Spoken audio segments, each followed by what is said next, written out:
అస్మద్గురుభ్యో నమ. జై శ్రీమన్నారాయణ. మాలికా పరివర్తనమని జరుగుతుంది. ఒకరి నుండి ఒకరు మాలలు మారుస్తారనమాట. కర్పూర దండల్ని పూలమాలని మార్పిస్తారు. ఇది దేనికి అని అంటే కనుక నువ్వు ఇక్కడ కూడా శిరస్సు మీద స్పర్శతో ప్రారంభమయ్యి తలంబ్రాల ద్వారా ఒకరికొకరు అక్కడ సాన్నిహిత్యం ఏర్పడిన తర్వాత వారి మధ్య మరింత అన్యోన్యత కోరక అన్నట్లుగా వధువు మొదటిగా వరుడు యందు మాలికని ఇస్తే దానిని స్వీకరించినటువంటి వరుడు మరలా మాలని వధువుకి సమర్పణ చేస్తారనమాట. దీన్ని మాలిక పరివర్తనము అని అంటారు. దేవుడి యొక్క కళ్యాణంలో కూడా ఇది చాలా అద్భుతంగా జరుగుతుంది. అంటే సహజంగా ఈ వివాహము అనేటువంటి విషయంలో ప్రతి ఘట్టంలో కూడా మొదటిగా స్త్రీ చేత చేయిస్తూ ఉంటారు.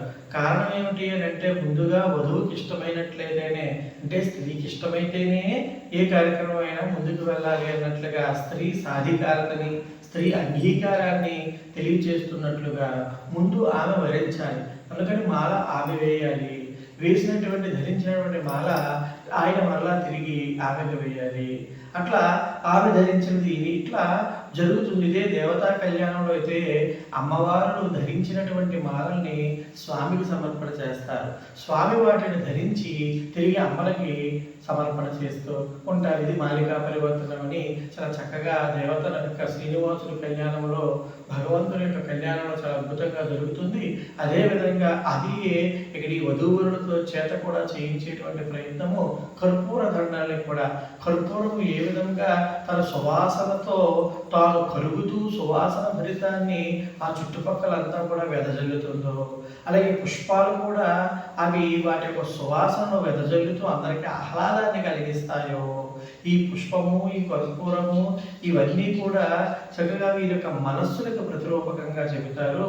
వీరి మనస్సులో ప్రేమ భావజాలము కూడా అలా ఒకరికొకరు మార్చుకుంటున్నట్లుగా ఈ కర్పూర మాలికల యొక్క మార్పిడి జరుగుతుంది. పుష్పమాల యొక్క మార్పిడి జరుగుతుంది. అదేవిధంగా ఈ మార్పిడి జరిగి వీరు ఇట్లా ధరించుకున్నటువంటి ఆ సన్నివేశము సుగంధభరితంగా, సువాసనాభరితంగా అందరికీ ఈ సాంసారిక వైభవ వాసనలందరికీ అందాలి.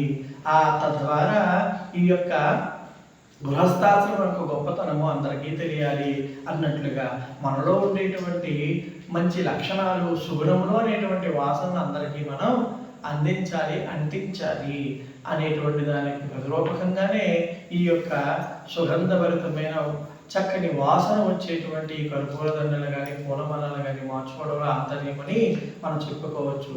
జై శ్రీమన్నారాయణ.